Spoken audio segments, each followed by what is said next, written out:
of a grave concern today in this age, that is on our environment. I present the National Biodiversity Restoration and Forest Conservation Policy 2025, a comprehensive framework designed to address India's accelerating biodiversity crisis. India, home to one of the world's richest ecosystems, is losing its natural heritage at an alarming rate. This policy is our roadmap to reverse the decline. I'll be stating the problem statement.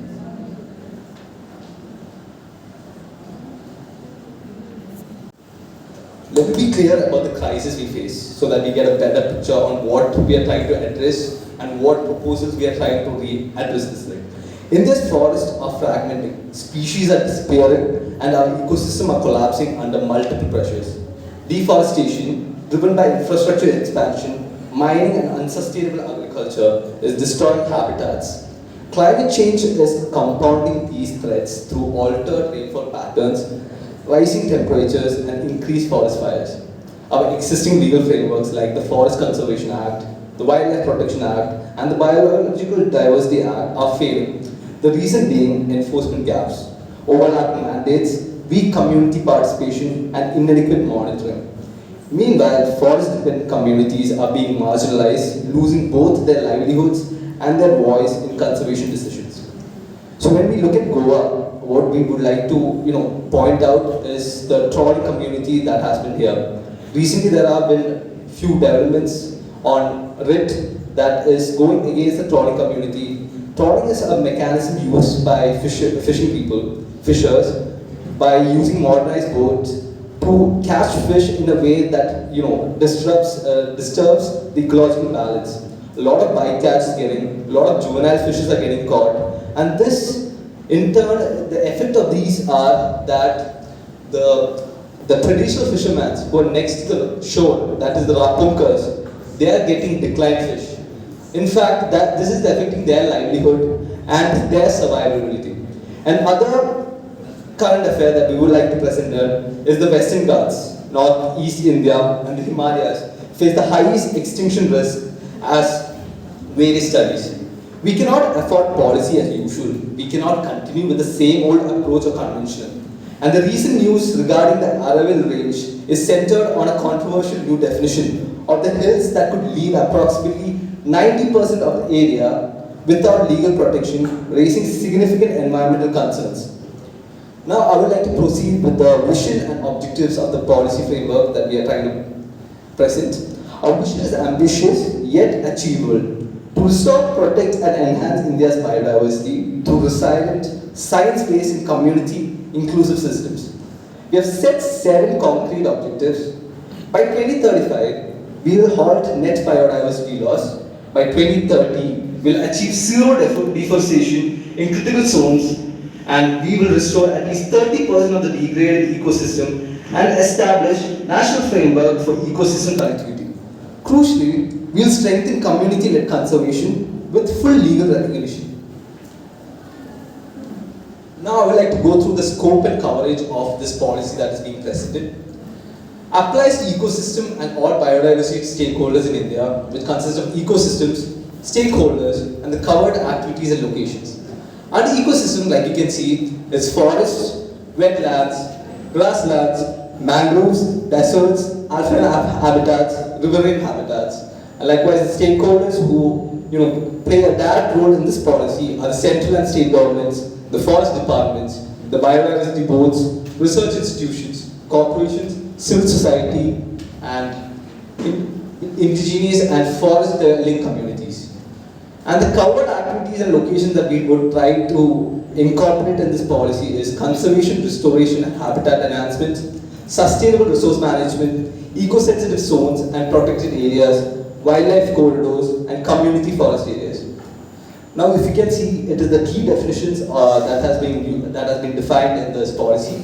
It consists of biodiversity, where it is defined as the variety and variability of organisms, genes, species, and ecosystems. Deforestation, permanent or long-term removal of forest cover for non-forest use, and forest landscape restoration, plant process to regain ecological functionality, improve human well-being across degraded landscapes. And the other 3 definitions that we have been using is community forest governance, ecosystem services, and invasive species. Now, I would like to request my partner to proceed with the key strategies that we were trying to bring in with this policy. Honorable judges and audience, our policy rests on 8 integrated strategies. First, forest and ecosystem restoration, where we will launch a national ecological restoration mission targeting degraded forests, wetlands, mangroves, grasslands, as well as coastal areas. This isn't about planting any trees. We will mandate native species plantations and, of course, not monocultures. We are implementing watershed-based restoration and introducing a national incentive scheme for private land restoration. We will, for the national incentive scheme, we will introduce the eco-credit system for private individuals, where the communities and individuals can earn credits for reducing forest fires, increasing native vegetative cover, reporting wildlife sightings, and restoring degraded patches in the forest. Second, regarding the wildlife habitat and corridor, we will legally secure and demarcate wildlife corridors, expand the protected areas in biodiversity hotspots, and introduce habitat augmentation programs for threatened species. We know that connectivity is survival, so we will ensure connectivity to and through these sanctuaries, national parks, and protected areas with minimum human intervention. Regarding the community-based conservation, we recognize community forest resource rights under the Forest Rights Act, and we're establishing a community biodiversity conservation council for local decision making and providing financial incentives through payments for the ecosystem services as mentioned before. Conservation without communities, in our opinion, is colonialism. Also, we will ensure smooth integration of such communities in modern society and ensure social justice to them. Fourth, regarding regulating the forest diversion, we will introduce mandatory biodiversity impact assessment for each and every project, be it a construction activity or any plantation activity that is being carried out. We are also strengthening forest clearance conditions with stringent monitoring and ensure transparent use of the CAMPA funds, because development cannot come at the cost of extinction. Fifth, climate integration. We are incorporating forest landscape restoration into India's climate adaptation roadmap, deploying automated early warning systems for forest fires, and promoting climate resilient species. Biodiversity and climate are inseparable challenges. Controlling the lost drivers. For controlling the lost drivers, we will tackle agricultural expansion through biodiversity impact assessments and for land use conversion, promoting agroforestry, establishing a national invasive species detection network, and banning high pollution operations near eco-sensitive zones.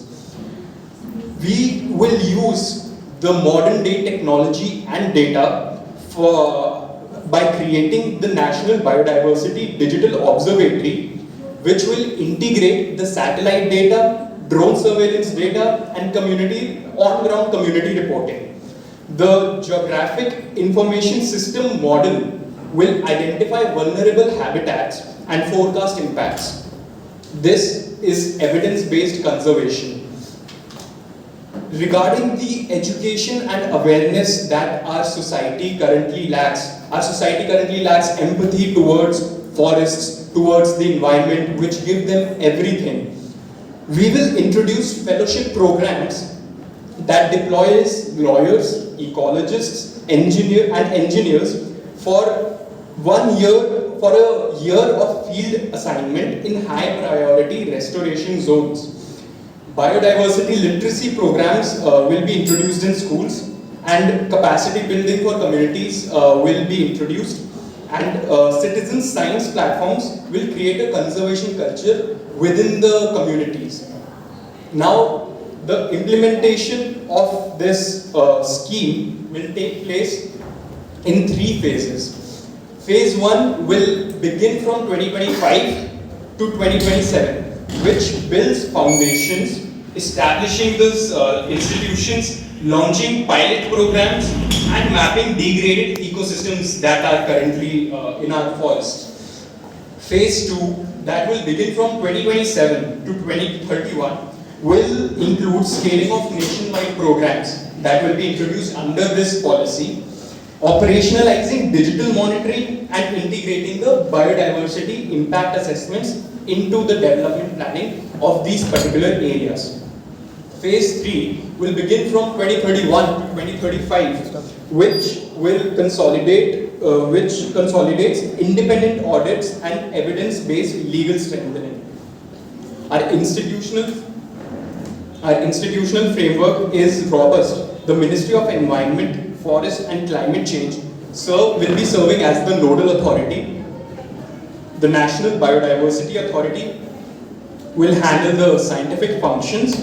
The state forest departments will implement this policy at ground level, and at the local level, the Gram Sabhas, forest rights committees and biodiversity management committees will drive the community governance. Regarding the monitoring and the finances that shall be available for the proper implementation of this policy, we will be establishing a national biodiversity monitoring dashboard for real-time data. The National Biodiversity Authority will publish annual state of biodiversity reports. Independent based on these independent third-party audits will be conducted every 2 years to ensure accountability. We know that financing for environment conservation comes from multiple streams. Central allocation through the green budget. We have the CAMPA and Green India Mission funds. We have ecosystem service. We have CSR and green bonds from private sector, and international funding as well from the Green Climate Fund and such other bilateral partnerships. So, availability of such multiple sources will expose the particular scheme to individuals who may act against the society's interests. So, multiple channels of funds basically means multiple stakeholders in financing. We don't want multiple stakeholders in financing, but we need multiple financiers. So we aim to consolidate the financing channel by making a unified financial system for environment strategies, where the donations from various people and organizations as well as the center allocated budget will be unified and then transferred through a single channel to the nodal authority. This would ensure that the money goes for the intended purpose and not as a cut to the corrupt officials. Honorable judges, I would also like to point out certain Goa-centric issues. We are currently seeing that Goa's mangroves are turning into plastic traps. A study was conducted in Panaji, Chimbal, Chorao, Divar, Pombora, and other areas as well, which covers approximately 27 square kilometers of mangroves along the coast. These mangroves are vital for Goa's survival. They stabilize the shorelines. They are the livelihood of local coastal communities. Plastic litter has been found to originate from land-based sources such as households. Then there is tourism waste that tourists of course leave on beaches and such coastal areas, and commercial consumption indicating systemic waste management failure.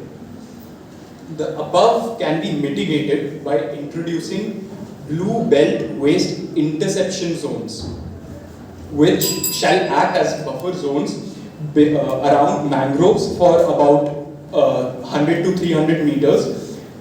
We can even employ the use of artificial intelligence in this system to intercept the floating plastic before it even enters the root system. We shall also promote art and climate festivals like Goa's Serendipity Art Festival and and such climate conversations because they amplify public discourse in ways. Yes, sir.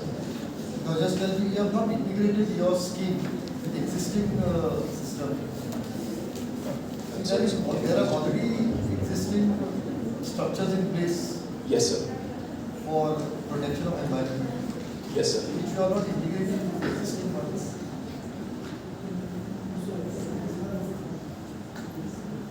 So the problem with current institutions isn't about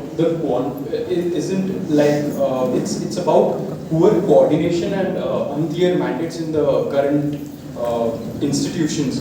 The Ministry of Environment, the Forest Department, and biodiversity boards and wildlife authorities, they all work in kind of silos and they often contradict each other. So, but always proper that what you propose should be in tandem with what exists and strengthen what is already existing. So, but as I said, the policy needs change from the ground up, because everyone that is involved in this, in the environment conservation, the stakeholders are not currently working according to the standards, international standards, and the international treaties that have been signed by India. As my fellow companion stated that the recent news about Aravlis, that 90% of the area will be left without legal protection. It is in direct contravention to international treaties that are signed by India protecting the environment. Now tell me something just to take the question forward. You've referred to various ecosystems, forest, wetlands, wildlife, mangroves, marine ecosystems. Now, can you tell me which are the various statutes which are presently applicable? More restoration is required. To what extent more mangroves are required? Is there any study from your side? So this policy is based on studies that were conducted by fisheries, the fisheries department and the climate risk management department of Kerala. So till now, the data shows that 90% of the existing mangrove plantations have been lost, and there have been very few initiatives to restore these plantations, but it is not a unified restoration process. In the Kerala Legislative Assembly, there is a bill still which has not been passed, which talks about restoration processes. There is a bill coming for mangrove restoration process, but it's still not passed. So if the bill becomes an act, there might be a unification of. So your policy will require such a statutory body. Yes. Now you have referred to restoration. Yes. So don't you think before you come to restoration, it is should have first done a study as to the cause of deterioration and a responsibility that one has to assume for deterioration, because ultimately a state is financing restoration for reasons which could be attributable to violations by a particular entity, industry, sector or groups. So don't you think to make the policy comprehensive? About green livelihood and blue carbon finance. As I know that restoration is linked to jobs. This will help, if we can implement this policy, this will help in the creation of community nurseries, eco enterprises and blue carbon payments, which will help in bringing sustainable livelihood for people through conserving our environment. Now, talking about the fifth and the last pillar, one of the major issues of this problem of coastal erosion was that people living in the coastlines they don't have choice, they have to be relocated. So now what this pillar talks about is that climate safe settlement and managed retreats in which high risk areas are to be identified, and the policy calls for planned dignified relocation while restoring these vacated lands as protected mangrove buffers. And now I would like to explain how this will move from design to delivery. Now we want this policy to be implemented in a rolled out phased way. In the first phase, that will be for the first initial 2 years. What we focus on is the setting up of data and systems and community institutions. Now the second phase will focus on mangrove restoration and livelihood activities. Now the third phase, which will be the 7 to 10 years time frame, will focus on consolidating long-term coastal resilience and climate safe settlement. Now, talking about the finances of this financing of this design, instead of relying on one single source, it will be funded through state and central government schemes, along with blue carbon finance and international climate funds. Now, we talk about having a restoration process. Like any other processes, any other policies, these processes will also require, there's a requirement for monitoring and grievance redressal. Now, when such a need arises, the progress of these processes can be monitored through a combination of scientific tools and community audits, and also through the development of mangrove monitoring apps and other AI tools which we can develop. And also in this digital era, this is very important to integrate, which will help us obtain real-time data. Now, finally, to keep a check on the grievances, a multi-level grievance system is to be established. Each state shall be provided with a coastal ombudsman person.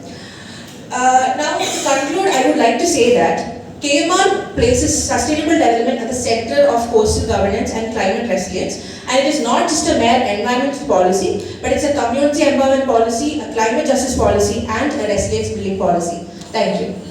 Subscribe to our YouTube channel and follow us on our social media platforms for the latest updates and content.